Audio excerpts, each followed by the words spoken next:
Oh my god, not the German English, they got all mixed up now. So the installation itself, here in the window, actually uses letters from Buchstabenmuseum. And there are letters from signage and things. You're welcome to sit here, come to from signage from East and West Berlin. And I really want to thank the Buchstabenmuseum for the super collaboration with them. Barbara Decher cannot be here tonight. I know Till Liz will be coming. Is anyone else here now from? Me. Ah, you. Is Till still coming? I think so, yes. Okay. So, but thank you very much. Thank you. For the super collaboration with Buchstabenmuseum. And everybody who does not know Buchstabenmuseum yet and has not been there yet, please go. It's such an amazing place. So it's now in a new location in Stadtbahnbögen in Hansaviertel.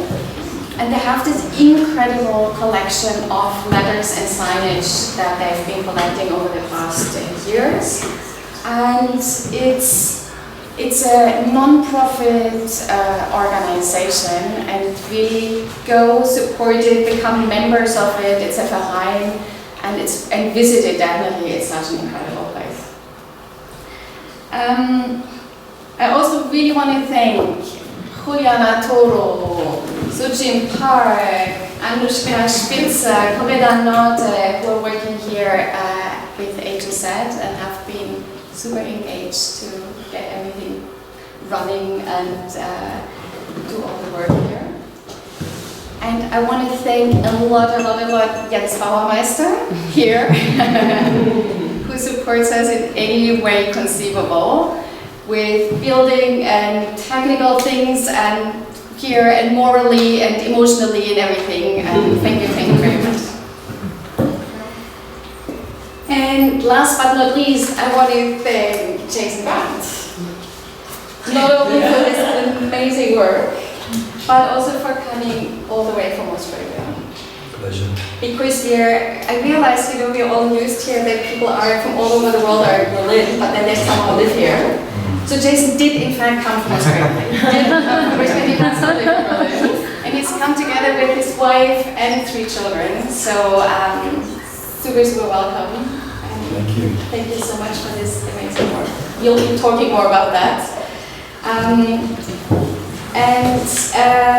So I just briefly want to introduce Jason. So Jason is the director and co-founder of Inkahoots.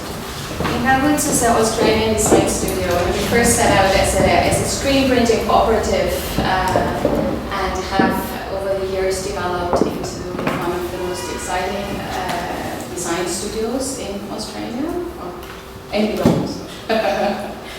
Jason is also co-founder of the Trace Art Biennial and of the new Gallery for Children's Art in Brisbane. Jason was also in the early 2000s, and I only learned this now, he was art director and contributing writer to I magazine. And this is for me also, I don't know, in my formative years, I magazine was definitely the defining and most influential and most important magazine there was. And his long-term contribution to the development of public communication at the intersection of design, art, and activism. And I think this is what I think is really interesting in your practice, that you combine design, art, and activism and your involvement in society and politics. Has been recognized, his work has been recognized in many collections, many exhibitions, articles, etc. And with Inkahoots, Jason's creative focus is on designing democratic spaces for productive social resistance and public dialogue. And this is the sense I had to read, because this is also your, a sentence that you use with Inkahoots. But what I really like about it is that you say designing democratic spaces for a productive social resistance. So it's not a resistance that we, is saying no to something, or certainly not a resistance that becomes cynical. We talked about it these days, but something that's actually productive. So how can we create an environment or something that becomes a productive valid space for productive social resistance and public dialogue. Just to quote Rick Poynter, he said, to assess the value of Inkahoots, one only has to imagine how the design landscape would look without them. And I think that's a nice quote because, in fact, it would be much less exciting. And also another quote that you supplied was like, the Sunshine State's most radical graphic design studio, as said by the Australian Financial Review. And as far as... my favorite testimony. Yeah. And as far as the outstanding design is concerned, I just want to share one little anecdote, which is that over many years now, we've had in the studio, every year we hold Christmas card competitions. Christmas card competition meaning all the Christmas cards that we receive from colleagues, from clients, from friends, from companies that we collaborate, from print houses, whatever. And then we select the best one. And I must say, thanks to Inkahoots, I've been winning every year. And this is true, and I just show you one example, which I'm quite general. So this is one of the Christmas cards. Which year was that? Is this the? About 5 years ago. 5 years. You also. Sandy's got one. So make sure you get on the mailing list for the Christmas cards. So it's a sentence by Lady Glass saying, just because you do not take an interest in politics doesn't mean politics won't take an interest in you. So that's the sentence.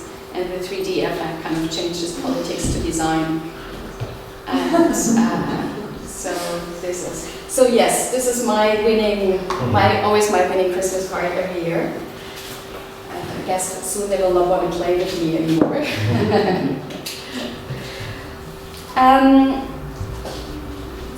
Jason will now talk about national versus corporate identity and talk on graphic design for creative public dialogue against corporate branding on rage on the commons. And I'm super looking forward to it. And after the talk, feel free to stay, mingle, have a drink, of course interact with the installation. As I said, the number is here on the door. It's a regular text message, so if you have free as a text message account, it will not cost you anything. So it's not, we're not financing the space with. But donations are great for this effort. Yeah, exactly.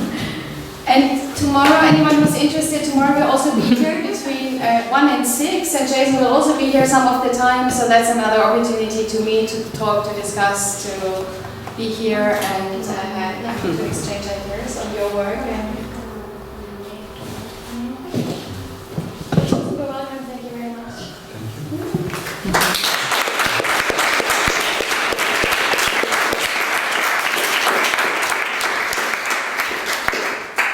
Well, hello everyone.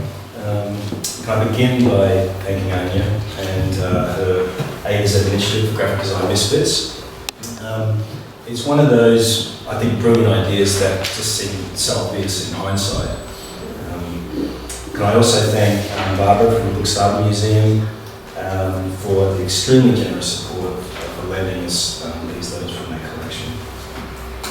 Also Jens and his breathtaking basement workshop. If you haven't seen Jens's workshop, I highly recommend it. For assistance with the installation of the work. Also Juliana and Sergin, thank you so much for your help. And of course the Inkahoots team back in Australia, Jordan, Matt, Boo, Joan, suffering through a Brisbane winter at the moment, which is actually not too unlike your Berlin summer. So tonight I'd like to talk pretty briefly about the ideas around the new Anthems project and show a couple of other Inkahoots projects that help explain these ideas. Please interrupt at any point with any questions or insults.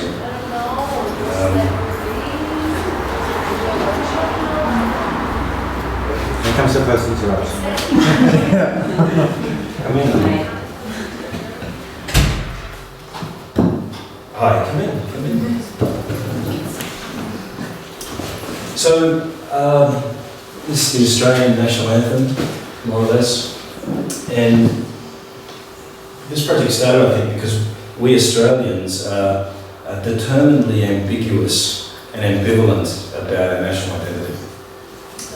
A short history, violent colonisation and continuing ethnocide, regular waves of mostly unwelcome immigration are a few explanations.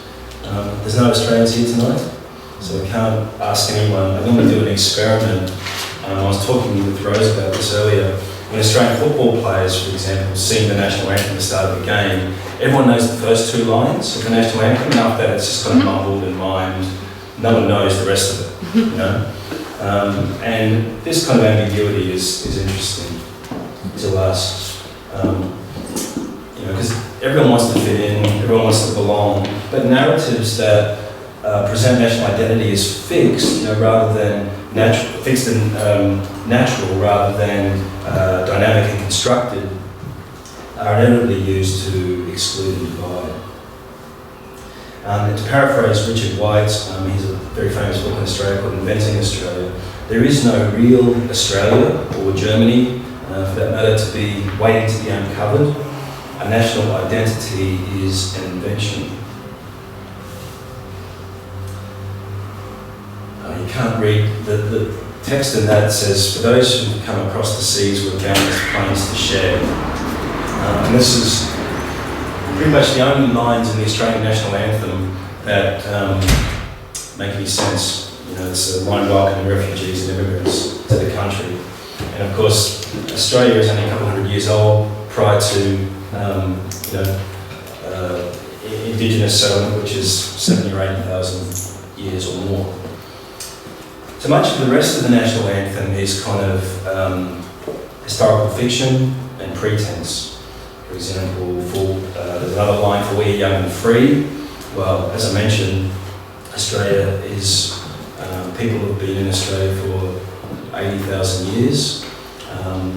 Indigenous Australians are the most incarcerated people on the planet. With golden soil and wealth for toil, or maybe for some. Almost every line of the national anthem is an affront to Indigenous Australians. So it's like a lot of national anthems around the world. It's kind of a product of a particular way of thinking when it was written that is thankfully no longer relevant. A lot of the ideas in these national anthems are no longer relevant. I mean, some of the words we've replaced or we've omitted from your national anthem there. You know, I'd imagine they are problematic for other people as well. In 2005, Australia had its first mass public race-based violence in a long time with the Cronulla riots.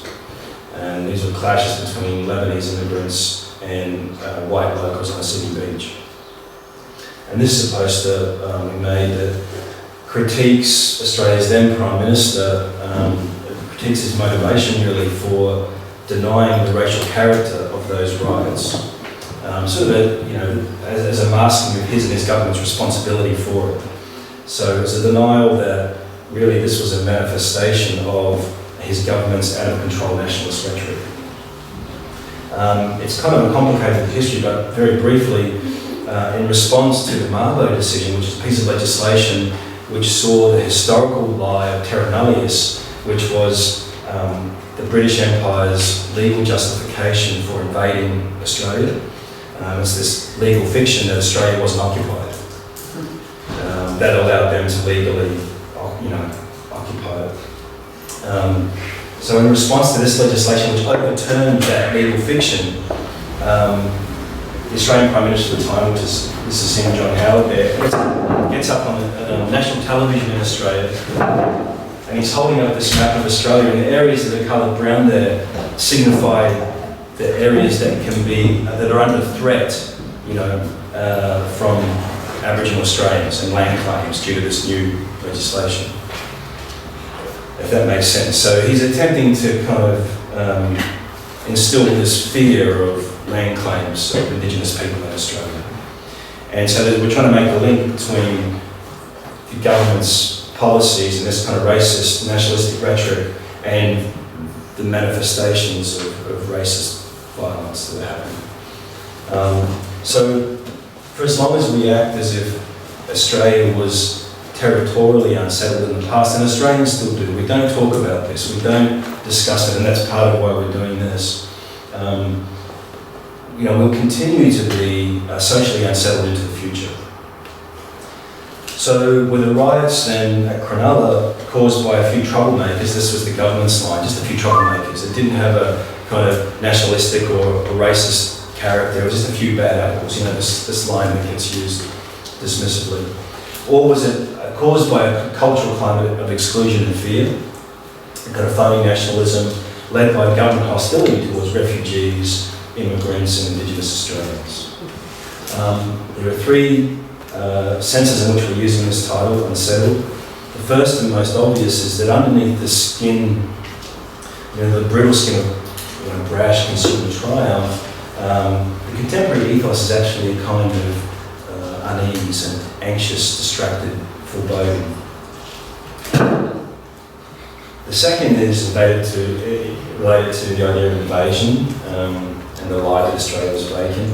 And the third then is that history is unsettled, that history itself remains contested. National identity, I think, which for eons has been shaped by distinctive traditions, culture, language and politics, has now been consciously shaped by a far more meagre agenda. And this is the irrepressible, I think, neoliberal agenda of branding. And of course, nations have long attempted to manage their international reputation through diplomacy, foreign policy, tourism and trade, even Eurovision Song Contest. But the projected mythologies of national character that develop organically are now problematic. They are too often now incoherent, inconsistent, contradictory and complex. British branding consultant Simon Arnold writes in his book Brand America that today's community of nations is open, transparent and substantially democratic, in many ways like a marketplace. But aren't the qualities of openness, transparency and democracy in many ways less like a marketplace and more like democracy? Since when does the great ideal of democracy aspire to the banal mire of the market? I think since designers, marketing consultants and ad men began willfully conflating structural crisis with a communication problem. Branding guru Wally Ollins, who in many ways I perceive as kind of the Antichrist, lamented the messy challenge of taming America's image during their war on terror, complaining that people don't have a single clear idea about what the country stands for. You'll often find people both admiring and abusing America, even in the same sentence. So Germany, the land of ideas. I'm pretty sure Claudia isn't promoting Marx and Engels there. And graphic design has been the primary vehicle for the dominant ideology. But with branding, we do have an Australian in the audience. You just missed being singled out to recite the national anthem. How lucky are you? Let's just go back to that for next week. Can you recite what you love the national anthem for us? Australians, all that us were joyful, we are young and free. Perfect. This is my point. And it's to your credit, don't you know that? So graphic design has long been the primary vehicle for the dominant ideology. But with branding, the last barriers to advertising's ferocious environmental and psychological penetration have now been breached. Branding has become, I think, like an ideological Trojan horse, invading social and cultural realms traditionally resistant to corporate influence, invading the very notions of who we are, collectively and, of course, very intimately. The late 19th century saw the rise of companies like AEG and Coca-Cola with the advertising and design-led global aspirations. But branding is as much a totalitarian as a totalizing ideology.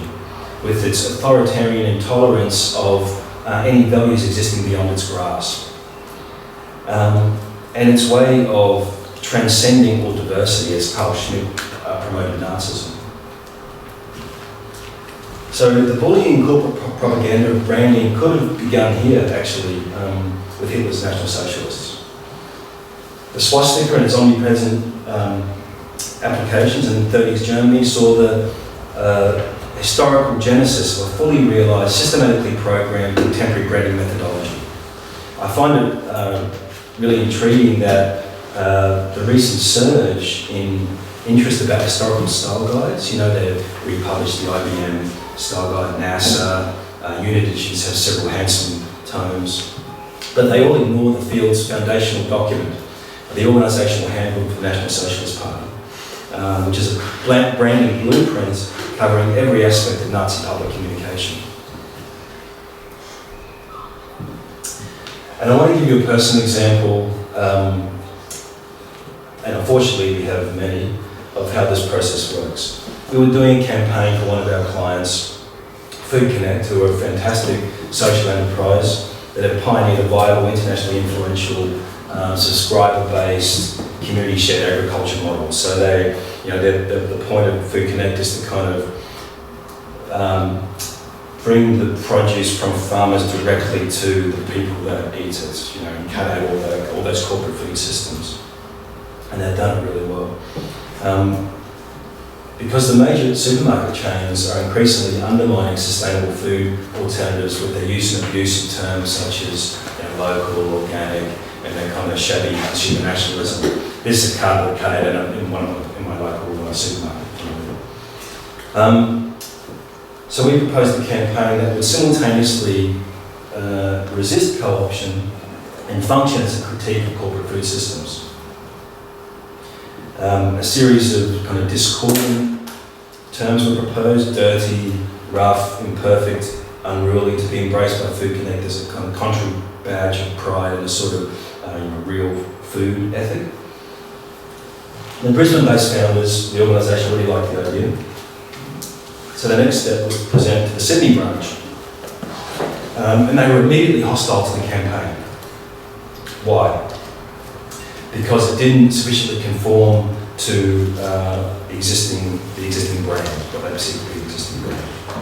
They thought the colours were too different, the visual style was a departure, the kind of activist tone incompatible. So these received rules about appropriate corporate communication had infiltrated a non-profit social enterprise whose very mission it was is to resist these homogenising values. Branding was now kind of driving their culture. Sydney Food Connect had been brainwashed by corporate communications ideology. They'd been brainwashed.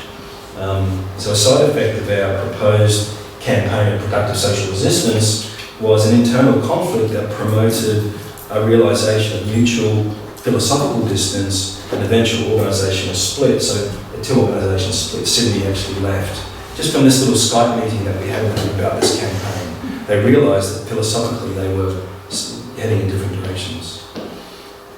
And I think that's to me was a moment where the power of branding became, the kind of sinister power of branding became evident, and I started looking into it more.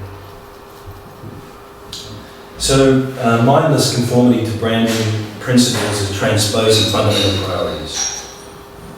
Standards for appropriate corporate communication infiltrate public institutions, democratically elected governments, nation states, geographical regions, non-profit organisations and other social enterprises.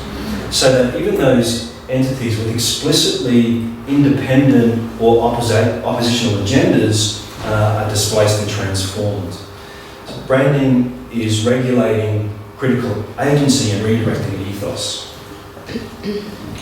I want to show you now a fairly random example of 20 Amnesty International posters. You probably recognise some of them. The first half were created prior to 2008, and the second half after 2008, when Wolf Ollens, implemented a global branding campaign. I'm just going to flip through these.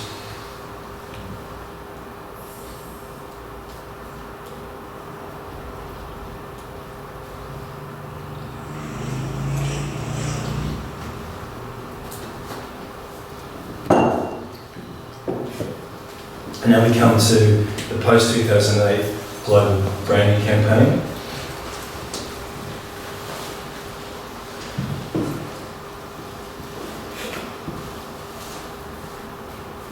So this is the difference, I think, between expressive human communication for a human rights organisation, after all, and corporate messaging.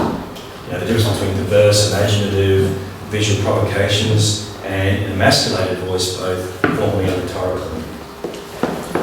Is this not the waning from illustrative to photographic, from colourfully carefree to carefully approved, from compositionally fluid to rigid, symbolic to lexical, from metaphoric to concrete, from unexpected to predictable? And my point isn't really that all the branding instances here are great and all the branded ones bad. The real problem, I think, is this kind of general devolution of communication isn't likely to stop at the aesthetic. You know, and it's probably not even possible to fully understand how this change affects an organisation like Amnesty International, you know, to kind of sift the communicative and constitutional consequences. But I think insisting that the results were positive is just not honest. So while I'm not claiming there's no room for consistency, for example, in visual communication, visual identity, isn't the uncritical application of any communications methodologies to asking for trouble. To me, also these posters illustrate that the recent semantic shift from terms like design, visual identity to branding was necessary to define an increasingly dehumanising process. So the historical application of the term branding from livestock, slave, prisoner, onto product identification to the expression now of personal values, has a completely consistent trajectory. So the question is then how to resist this trajectory. And I think one way is for us to design democratic spaces for productive resistance, opening public discussion beyond this kind of carefully guarded discourse of the narrow neoliberal agenda, especially for those voices which are most often silenced by this agenda. So I'll show you now just a couple of examples of Inkahoots projects that are at least an attempt at this resistance. This is an intervention we called the Bit Bench. It was a collaboration with robotics artist Michael Candy. And Bit Bench was a public intervention protesting the harassment of homeless people in inner city Brisbane. The seat was installed on the side of an old bus shelter that was removed, so homeless, because the council were kind of put off by the homeless people sleeping there. It was a safe place for homeless people to sleep, so they removed this big bus shelter. So we installed this on that side, and it's fitted with a solar-powered proximity-activated audio system, so that as pedestrians approached it, it triggered recorded interviews with homeless men and women, and then as they sat down, it tilted forward, preventing them from sitting on it. The intervention actually only lasted 3 days. It was taken away by the police after 3 days, but it did force the council to publicly defend its abysmal, response to homelessness, as well as replace the street furniture that had been, removed to stop homeless people sleeping on it. And with the rare media focus on the issues, it also helped draw attention to a side of Brisbane that is usually airbrushed away in the interest of commercial priorities. When you're homeless, you got nowhere to sleep, you're funded. Sorry, to see if this works. And apparently, Everybody hear that okay? the couples, they don't like this. I don't know why they move us all or anything like that. It's whether they get the power for doing that when you got nowhere to sleep, you got no home to go home to. That's the only place that you can go to, somewhere where it's nice and warm and with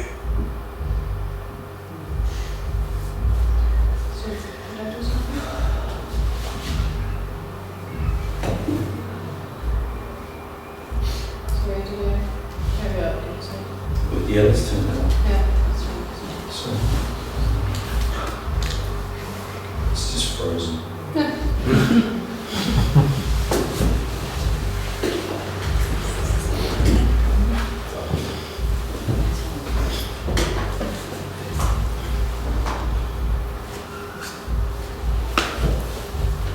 The bass is still working, isn't it?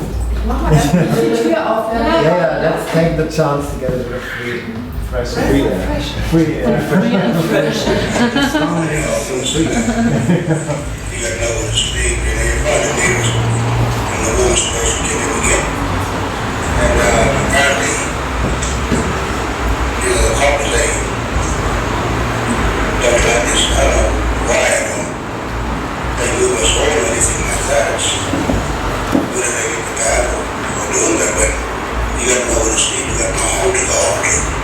That's not the place that you know you go out to somewhere where it's nice and warm, where you don't get bashed by anybody, and where you know you're safe. You know, you got some people around you that keep you safe, you know. One or two will keep watch while others sleep, and then another one person wakes up and then they go sleep and moving pictures of eyes. Why they do that, I don't know. To be honest, it's stupid. I mean, they kind of bet for the homelessness, you know. I think it's better to sleep on a bench than cold cement like myself. I used to sleep on a cold cement, and that's why I ended up in hospital with double pneumonia 4 times. I just got out the other day. I would have got pneumonia if I slept on the bench now. On the ground now, yes, I would have. It's just, to me, it's just idiotic. Over the humanity of the world, you know? It's really good. I'm trying to see a man for what? Being a public use. In what way was I public use? When I had a policeman pushing me in the back, he told me, move. Is this your West End? This place, what do we want to come to you? Who lived here for most of their life? They just treated with disrespect.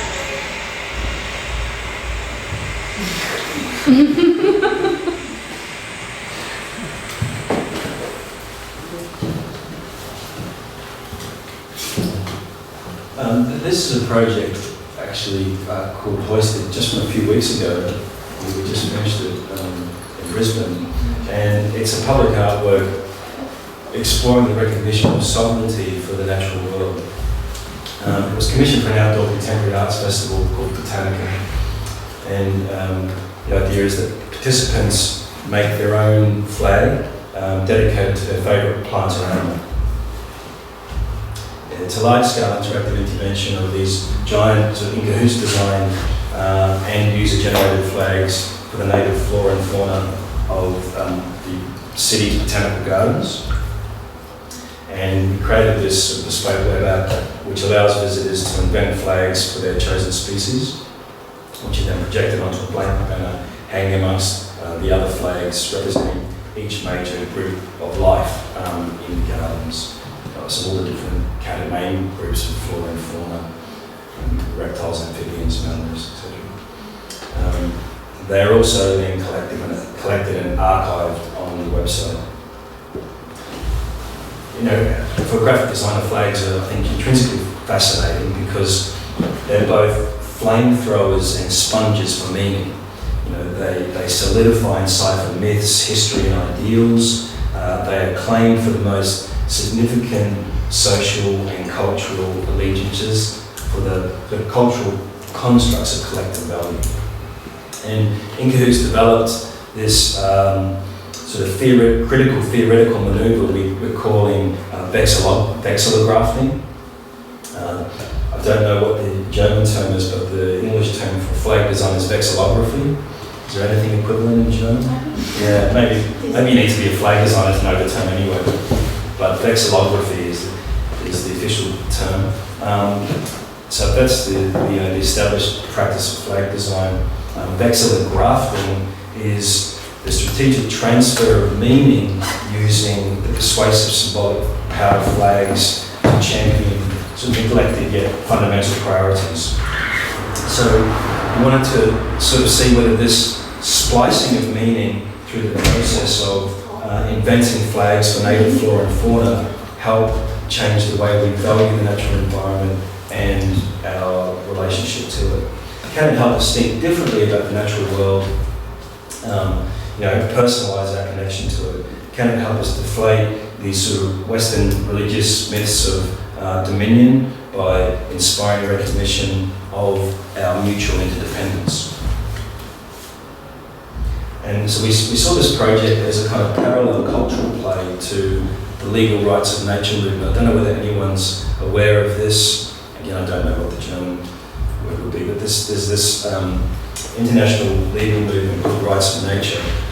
And in New Zealand, this is the Wanganui River in New Zealand, and elsewhere, mountains, rivers and forests are being granted legal protection under the law, legal personhood actually, to give them visibility and protection under the law. So, Western legal systems have always treated natural nature generally as property.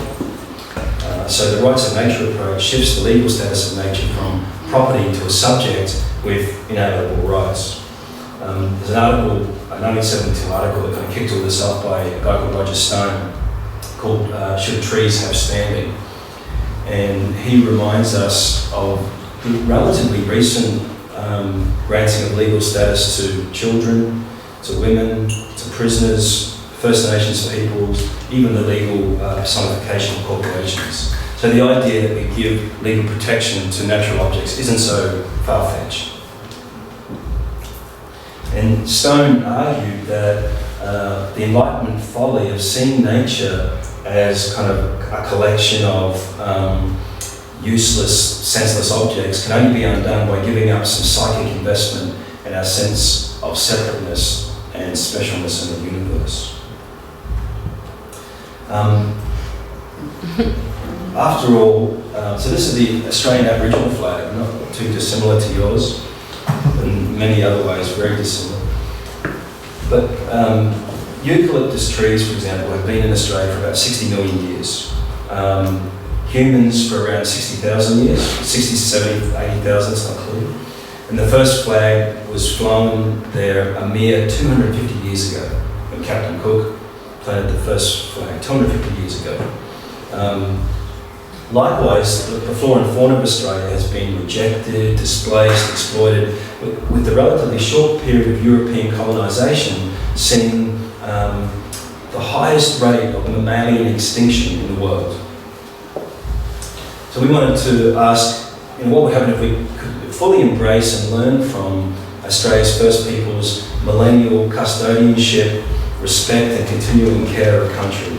And what if we also acknowledge the sovereignty of Australian plants and animals? What would their flags look like? This is the Australian coat of arms. And when you look at Australia's, and I'm sure a lot of countries actually, their official flags and emblems, flora and fauna are proudly presented as unique symbols of state. But if you look closer, I think it's not hard to see them as symbols of dominion and domination over nature. And back to the Australian National Anthem, it admits as such with a line like, "Our land abounds in nature's gifts, a beauty rich and rare." So it's a gift that we've received. It's this theme for us to explore. This is a few examples. This is Sturt's Desert Rose on the Northern Territory flag, a Norfolk Island pine on the Norfolk Island flag, a black swan on the Western Australian flag, a piping shrike, magpie on the South Australian flag.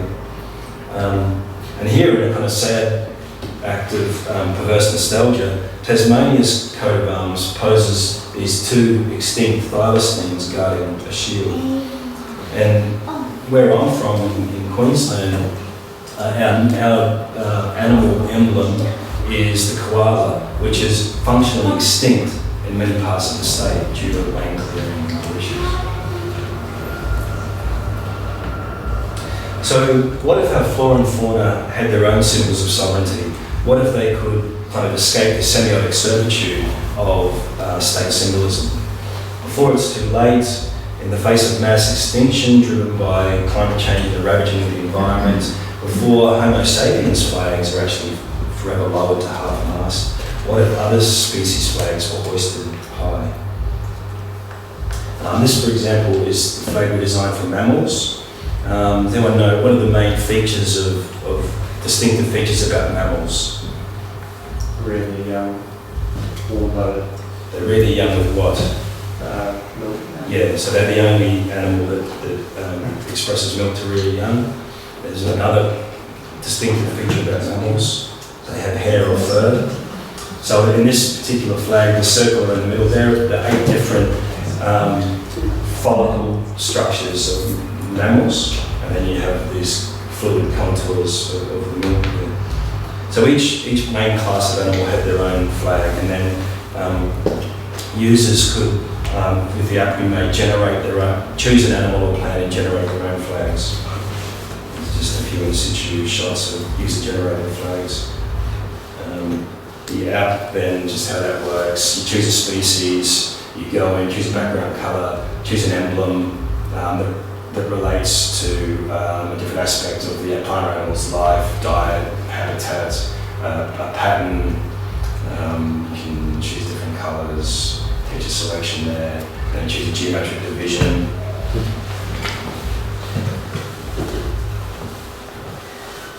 And then you submit it, and it's projected up into these giant flags and also stored on the website as a kind of catalogue.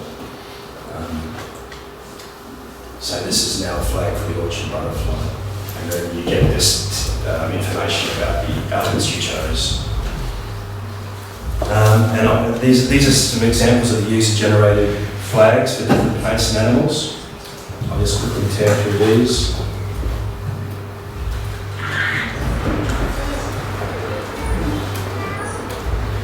You can sort of guess which some of the animals are. I won't spend any time on them. Yeah, plants, I should say.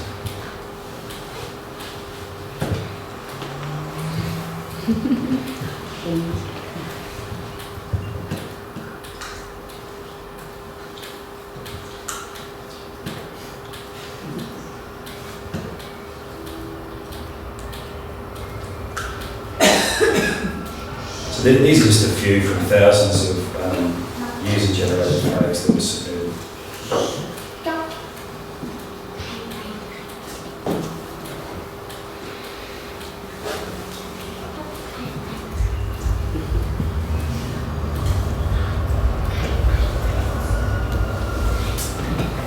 And this kind of ambivalence and ambiguity that I mentioned earlier regarding national identity, I think it is generally positive. You know, it resists hijacking by fascists, for example, but it can also leave room for market malfeasance. So we wanted to investigate the situation with this project that brings us here to Berlin, Anthems. As Anya has already explained, it's a series of typographic sculptures. This is the 6th version that invite the rewriting of countries' foundational texts via SMS. And they aim to invite creative participation in a public dialogue about national identity, construction of nationalism. In each of the various anthems, either official or unofficial, words are omitted or replaced with LED screens, enabling the participants to input their own words by SMS and rewrite the text. The instructions are on the door there, so please do that. It started because we figured Australia had outgrown its kind of foundation myths, or at least a lot of them, but we just wondered, what are they being replaced with? And we're not just burdened, I think, by kind of quaint structural and cultural artefacts, but structural ones too. So, for example, the Queen of England is, in 2019, still the Australian head of state. And I don't think there's any Australian that believes that's not, that inevitably we'll eventually get our own head of state. The first line in our national anthem, as mentioned, is Australians, all let us rejoice for we are young and free. These are just a couple of, I don't know, you can just read that.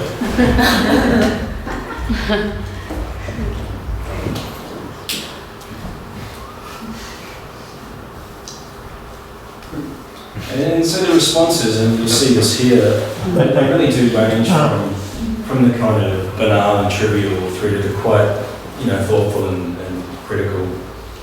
And that's cool, A 1908 poem by Dorothy McCallum, My Country, is kind of an alternative, unofficial national anthem. The lyric goes, I love a sunburned country, a land of sweeping plains.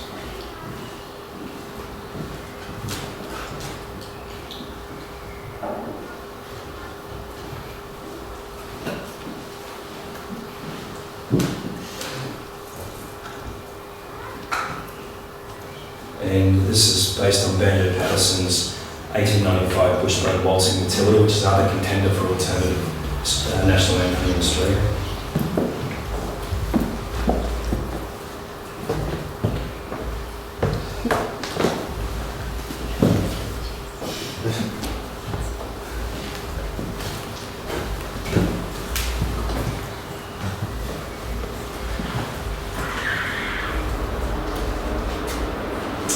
This is from Beds of Burning. It's a 1987 song by Midnight Oil. It takes its lyrics from the chorus, How Do We Sleep? Like Beds of Burning.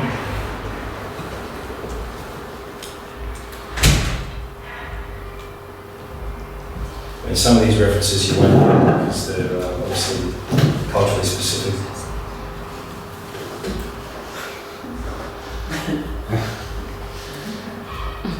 And the last version was, I took Peter Allen's cheesy paean to Aussie homesickness, I Still Call Australia Home. We rendered it in these massive helium-filled, custom-designed balloons.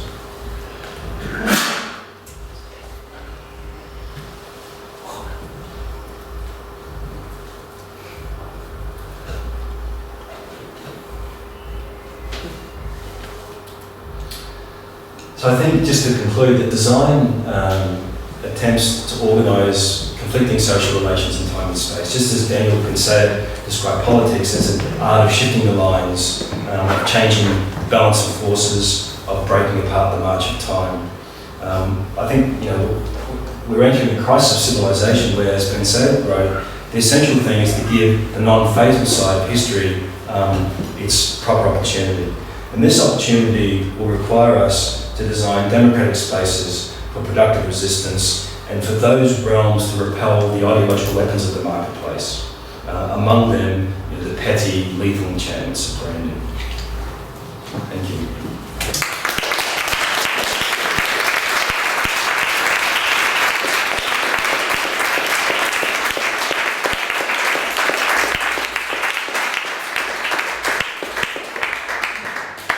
Please, any questions, or just grab me later, or if anyone has any questions now.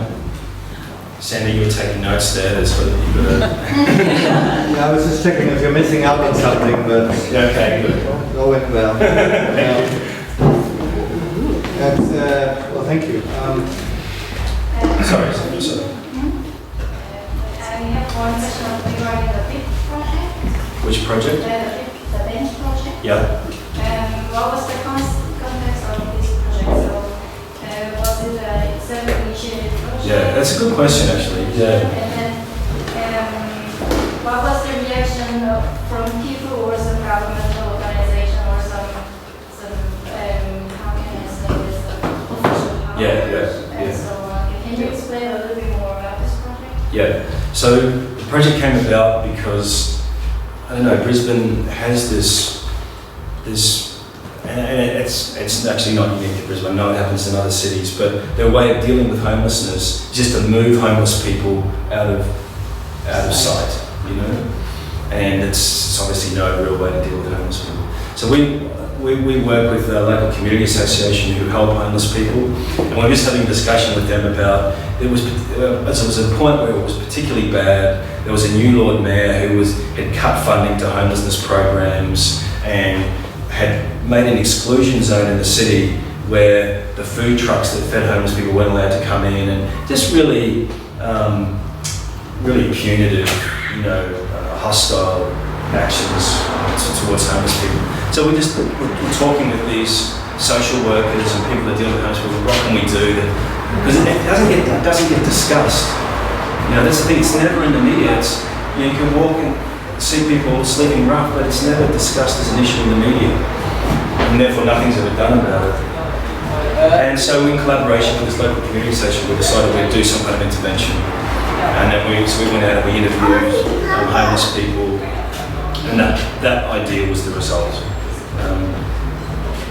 One of the concrete manifestations of this hostility towards homeless people was actually removing the furniture, which meant they could sleep off the ground.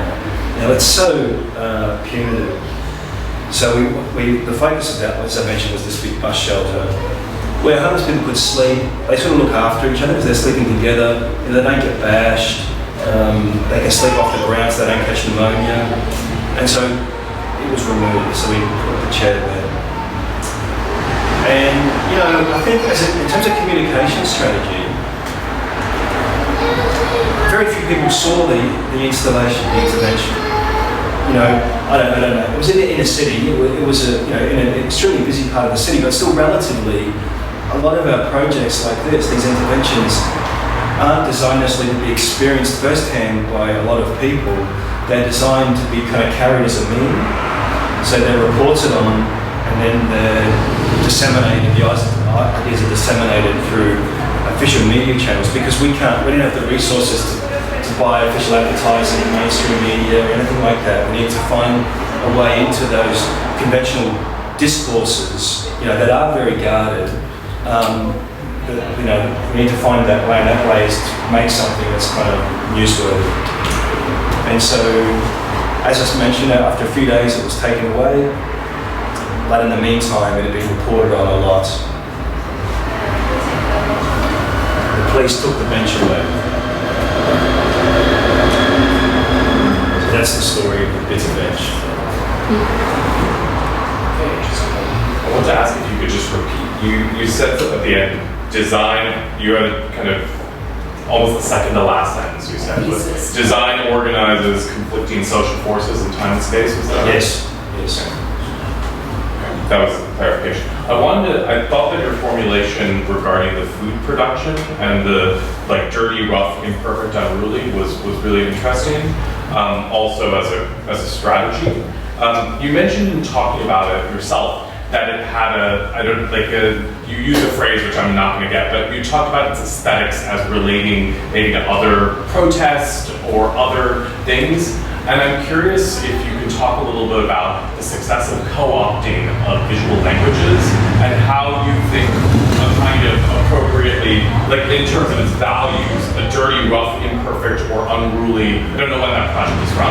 I imagine a little bit older, or sorry, the food project. When is that from? A few years ago. Yeah, I'm just curious if you could talk about what might constitute an aesthetics of that isn't looking back at protest, but is enacting that within a contemporary branding. Yeah, I don't think there's any aesthetic that is immune to co-option. There's nothing proven to be immune to co-option. And almost the harder you try to avoid that, any kind of visual language that comes organically out of this oppositional movement is intrinsically cool, and therefore becomes intrinsically marketable. So the strategy has to be something more than aesthetic. And in this case, it was about those terms, because the way food is marketed, looking at food waste, if a potato doesn't look right, or a zucchini doesn't look right, it's thrown out, literally thrown out. So these terms that we developed are about a food process that isn't perfect. And the corporate food system, that's outside the food system's realm of co-option. Although it's probably not in the end. They'll probably get there in the end. We're there. Yeah, if not already. So it's about trying to conceive of something that is was a badge of pride, standing in opposition to those corporate food systems. That our food isn't perfect, but it's real, and the ethic behind it relates to these philosophies that this particular organisation was communicating. Co-option is an endlessly fascinating subject, but actually this project that was mentioned as Anja earlier, that actual poster, for example, I showed, is an Italian national food month or something, and they stole that design. They literally stole the design and replaced the words, and used it, and just photoshopped it. And it was a national campaign in Italy, and they just stole it. How does that make you feel? Pissed off? Yeah, pissed off. But doesn't it mean that the ideas you're advocating are being then revalued at a national level? Because they didn't, the idea was completely decontextualized. They didn't use those words, dirty, rough. No, the words were innocuous and they were to do with whatever agenda they had. They just used the aesthetic because they liked the aesthetic, and this is exactly what you're talking about. It was co-opted by this kind of corporate food event, but deconstructed its context and then just reconstituted in the marketplace as something, something different. I guess I'm wondering if you would consider like a partner lecture. I mean, I'm from the States, and the whole build your brand, like as a person, not even as a corporation who's asserting their brands, but how now that's like what people want to do when they grow up. They want to have a personal brand. Yeah. I'm just trying to think what that lecture would be if you start taking it off corporations and inanimate objects, maybe moving it to. Absolutely. That's. I touched on it briefly, and I have written about it in more depth, but yeah, this is the kind of inevitable conclusion. You know, if you look at phenomena like influencers now, you know, on Instagram, whatever, these people who are essentially now just kind of brands made flesh. And if you talk to these people and say, well, what are you advocating? Like, well, I don't care. There's nothing there. It's just a kind of vessel for a corporate message.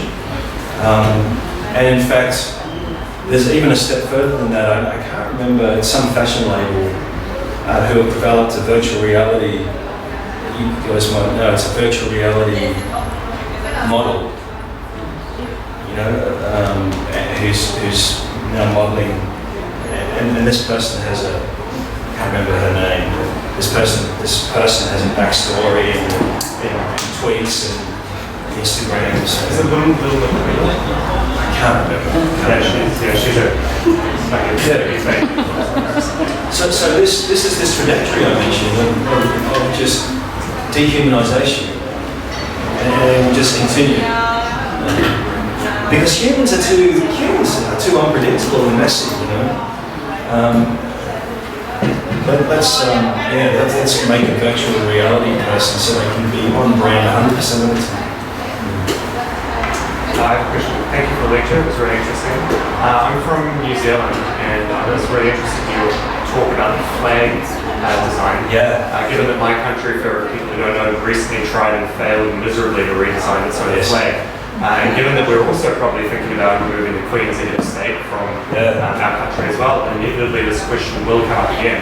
And as imperfect as flags are, as symbols of countries, they're still a currency, and I wonder if you've given any thought to what a proper process for the redesign of a flag could look like, or should look like in the future. I mean, I don't know how you feel about the process that New Zealand went through. So New Zealand had this kind of national competition, but then they had this group of people that kind of made this short list, They basically had a committee of people who had interacted with the flag in the past, which was mainly comprised of sports people who had worn it on their arms. And so basically there were no design professionals involved, so the design community in New Zealand was very unhappy with it. It was a public referendum, so there was a lot of public money invested in voting for alternative designs, which would then, in the second part of the referendum, go up against the current flag. And the public was so jaded by the process by the end that they elected to keep the current flag. And a big problem was that people found it hard to let go of some elements of the flag. And so two of the designs of the four were literally just half of the flag retained with a new right-hand side of it. That's just minus the Union Jack. Exactly, keep that side across with the ferns. Yeah, I don't have any clear ideas about what a better process would be, but I do think the whole idea of flags and nations is probably short-lived. I think that perhaps the whole idea of nationhood is a fleeting historical anomaly anyway. Because if you think about human settlement, it's relatively recent, you know, and with climate change escalating, with mass immigration due to climate change, borders will be impossible to police eventually. We'll have whole countries needing to move to other places. So the idea of a kind of policed nation with fixed borders, I think, is going to be a fleeting historical anomaly. That's my call. I don't know when that'll happen, how long away, but really, if climate change keeps going the way it will, I can't see anywhere around that. We'll become neighbors. Yeah. We won't be able to live where we live because it'll be too dry or whatever, so we'll have to come and live in Berlin.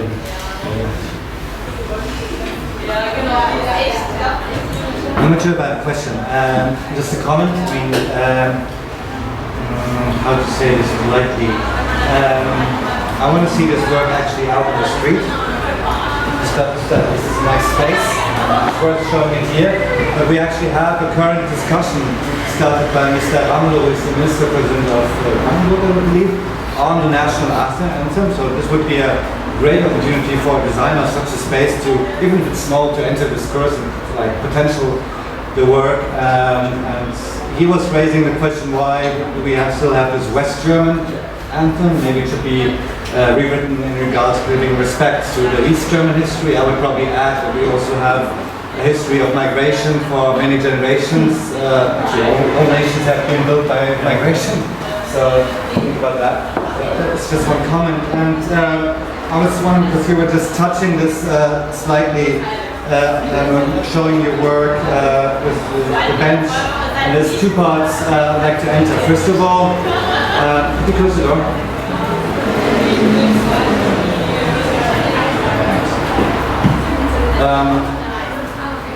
We do see once in a while interventions in public space on, let's say, social issues like homelessness. Like in Berlin, we have a group called Rocco and his friends, and they did this kind of like they built a living room in the subway, and they gave away keys to open subway stations at night time so homeless people can go in. But they're very much received as street artwork, and we have a big issue of authorship involved in this. And you just mentioned this aside, that you actually work together with social workers, with organizations. So that's actually what I find even more interesting. Also the question of authorship in such a work. And also as a designer working in dependency with political or social organization, and what kind of impact does that have on your work? So I just wanted to highlight that as a very... That's such a significant issue because I believe that that's where the relevant work happens, working with the community, because, we're designers and, the way I look at it is we're designers but we're citizens, so we are part of the community. So I don't have the schizophrenic view that because we're a designer we somehow can't behave as citizens. I think we're part of the community anyway. But also there are already people in the community doing work that with bodies of knowledge that we don't have, and that's where we need to work together, and that's what happened in this case. I wouldn't be so arrogant as to assume my experience as someone with relative privilege can relate to that situation. So it is a matter of talking to the people involved, talking to the people that work with the people involved, and making sure that any kind of intervention is appropriate for them. I know what you mean, and there's this phenomenon in design. We see these sort of protest posters, where designers are kind of designing these posters and there's competitions about it, and I just think they're utterly irrelevant. Because they're not connecting with anything real. I think everyone has a right to express something as a designer, and so I think that to that extent it's valid, but it's so much more valid when it's connecting with a part of the community that doesn't have a voice, that needs a voice. So we kind of think of our work there's two dimensions to our practice, the way we conceptualize it. We see ourselves as advocates in one sense, and that is advocating for people that don't have that voice. And that is, not speaking for them, but giving them a platform to speak. So that's advocacy, and the other aspect is activism. And activism is acknowledging, as I mentioned, that we are citizens and we should be active in shaping our society as well. So that you know, I couldn't imagine one or the other. I think they need both dimensions are important for me in my practice.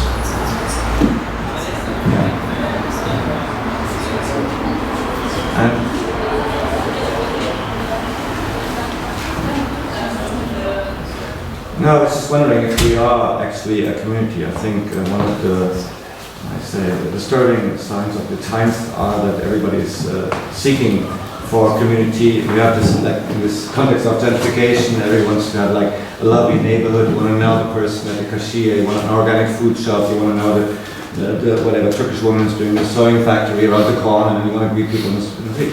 But actually, even I live in Kreuzberg, which is considered a very diverse, multicultural community. I see a lot of little boxes next to each other. You know, it's very tolerant, but actually not really interacting. So it's already kind of like also with this aesthetic production around the field of these social entrepreneurs and the digital age. They all built this community imagery, and you know, all the coffee shops actually look all the same, but they give you this impression. So I really wonder if what community is nowadays, and if that's not already the struggle to ingrain yourself at certain places and make yourself dependent. Yeah. And we have a design community, which I find super boring because it's just a self-assurance context, and that's I think a lot of professions. And I find your practice a little different because it's actually seeking for dependencies, not an autonomy of an artist. That's something very different. I think there are communities, and I take your point too. Of course, they're fragmented and they're under threat as well. They're under pressure. But I think, isn't it inevitable that people do want to belong? You know, we'll find a community. You know, we will, and that's not to say that community isn't attacked or exploited or but I can only speak really where I'm from and where I know the community I'm part of. But it's I think this is part of what this project's trying to address, and that is the current debates in Germany perhaps, and the resurgence of the ultra nationalism that's happening on the far right is a kind of an exploitation of the fragmenting of those communities. So I think we need to talk to each other. There needs to be that constructive dialogue to kind of bond those communities and make those communities stronger. But isn't this the neoliberal dream for there not to be a community, for there just to be atomized individuals who are just consumers and we don't have a kind of social context? And I don't believe that's the case. I believe we do, and I agree it's under threat. I was trying to connect this with the question earlier. It's like when talking about aesthetics, I think there is I would agree on what you said on aesthetics. They're like co-optable, but there's a social practice in design which is not co-optable. Yes, that's my point. I mean, I'm just going to wait in for a second because I actually think that last statement you made, the definition of design as organizing conflicting social forces in time and space, it potentially, I'm just projecting onto my own interests. So I've been talking about design recently as a potentially generous medium, that it's different. I mean, when you talk about both advocacy and activism, and even your answer to the question about co-opting is that it lies in its strategic value, or it actually in its ability to mobilize different actors through a kind of collaborative model, or one that acknowledges its own dependency. And so I think that's super interesting, even thinking about the formal aspects of this, the way in which its own completion is necessitated by an activation by somebody else. So it kind of visualizes that very dependency upon another level of interaction. So, true. So I'm just kind of completing that. Thanks for Yeah, thank you. Thank you. Thank you.